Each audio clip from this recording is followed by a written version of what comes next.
મિત્રો, આપ જોઈ રહ્યા છો NN ન્યૂઝ. હું છું એન્કર અર્પિતા પટેલ. હવે જોઈએ અગત્યના સમાચાર.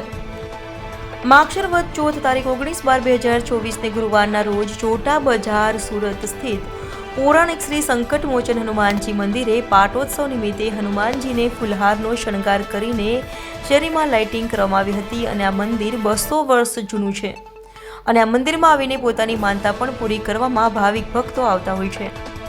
સર્વે ભક્તો માટે સાંજે 5 વાગે સુંદરકાંડના પાઠના પઠનનું આયોજન કરવામાં આવ્યું હતું, જેમાં મોટી સંખ્યામાં ભક્તોએ લાભ લીધો હતો.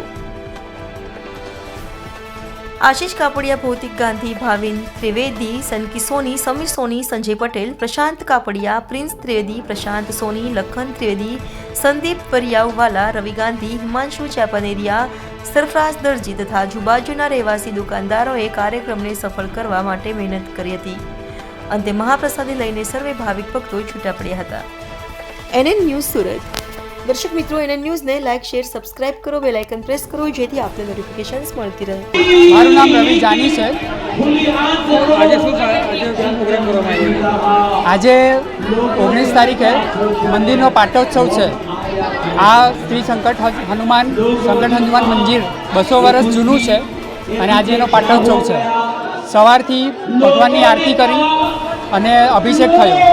સાંજે દરેક ભાવિક ભક્તો માટે સુંદરકાંડના પાઠનું આયોજન કરવામાં આવ્યું છે, આરતી કરી છે અને મહાપ્રસાદીનું આયોજન કરવામાં આવ્યું છે. કેટલા વર્ષ જૂનું મંદિર છે? આ મંદિર 200 વર્ષ જૂનું છે.